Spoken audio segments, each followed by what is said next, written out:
Lecture में understand करेंगे mock exam के क्वेश्चन को। An organisation that sells a number of product in fix proportions wishes to earn a profit of 50,000। तो एक organisation है वो चाह रही है कि टारगेट प्रॉफिट अर्न कर सके कितना, 50,000 का। उसकी फिक्स कॉस्ट जो है वो दी हुई है 100,000 की, और रेवेन्यू पर मिक्स ऑफ द प्रोडक्ट दिया हुआ है 500,000 का। कंट्रीब्यूशन मार्जिन जो है वो बताया हुआ पर mix is 100,000, but revenue must achieve to earn profit of ₹50,000। तो क्या पूछ रहे हैं कि कितनी सेल्स करें ताकि हम अर्न कर सकें प्रॉफिट ऑफ 50,000 का, जो टारगेट प्रॉफिट सेट किया है वो अर्न कर सकें। तो इस क्वेश्चन में सिंपली हमसे sales to achieve target profit required है।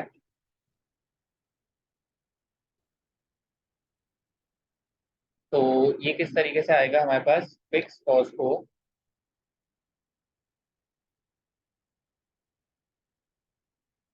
डिवाइड कराएंगे कंट्रीब्यूशन मार्जिन रेशो से।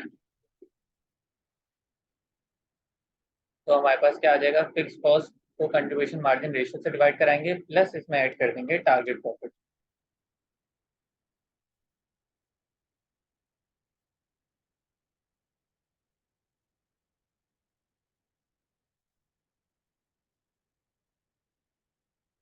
तो अगर ब्रेक इवन हम फाइंड करते थे तो उसमें क्या होता था कि फिक्स कॉस्ट को डिवाइड कराते थे सीएम रेशो से, लेकिन इसके साथ साथ ब्रेक इवन तो अचीव करने ही करना है हमें, टारगेट प्रॉफिट भी अचीव करना है 50,000 का। तो इसलिए हमने क्या किया, फिक्स कॉस्ट को प्लस किया टारगेट प्रॉफिट के साथ और डिवाइड कराया कंट्रीब्यूशन मार्जिन रेशो से।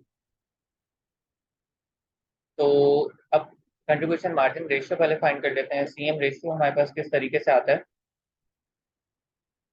कंट्रीब्यूशन मार्जिन को डिवाइड कराते हैं सेल्स से। तो कंट्रीब्यूशन मार्जिन जो है वो क्वेश्चन में दिया हुआ है 200,000 का।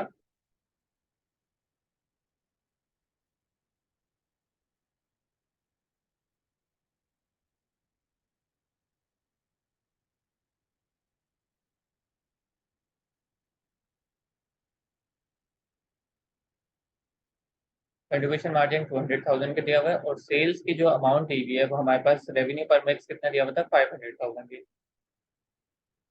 तो यहाँ से हमारे पास कंट्रीब्यूशन मार्जिन रेशियो आ जाएगा, सीएम को डिवाइड करा देंगे सेल्स से। तो 40% जो है हमारा कंट्रीब्यूशन मार्जिन आ गया। हमने स्टार्ट कहाँ से लिया था, sales to achieve target profit हमसे रिक्वायर्ड था। तो sales to achieve target profit किस तरीके से आएगा, fix cost plus target profit को डिवाइड करा देंगे कंट्रीब्यूशन मार्जिन रेशियो से। तो सबसे पहले हमने सीएम रेशियो फाइंड कर लिया। सीएम रेशियो किस तरीके से आता है, सीएम को डिवाइड कराया सेल्स से, कंट्रीब्यूशन मार्जिन को डिवाइड कराया सेल्स से, 40% जो है हमारा कंट्रीब्यूशन मार्जिन रेशियो आ गया।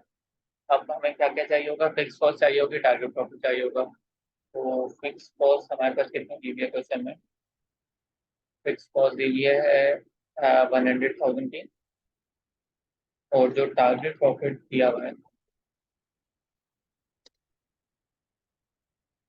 वो क्वेश्चन में हमें दिया हुआ है 50,000 का टारगेट प्रॉफिट अर्न करना है हमने साथ में। तो टोटल हमारे पास क्या हो गया, 150,000 हो गया। तो बस सारी चीज़ें हमारे पास आ गई। अब इस फॉर्मूले में रख लेते हैं, फिक्स कॉस्ट थी 100,000 की, प्लस करते हैं टारगेट प्रॉफिट, ये टोटल हमने ऐड कर लिया था 150,000 आ गया, fix cost plus target profit, divide कराते हैं कंट्रीब्यूशन मार्जिन से जो कि है 40% का कंट्रीब्यूशन मार्जिन। तो आंसर जो है वो 150,000 डिवाइड बाई 40% से डिवाइड कराएंगे तो 3,75,000 हमारा आंसर है। तो ऑप्शन ए जो है वो हमारा करेक्ट। तो आई होप ये क्वेश्चन समझ आ गया होगा। इसमें बस क्या था, सिंपल हमसे sales to achieve target profit required था।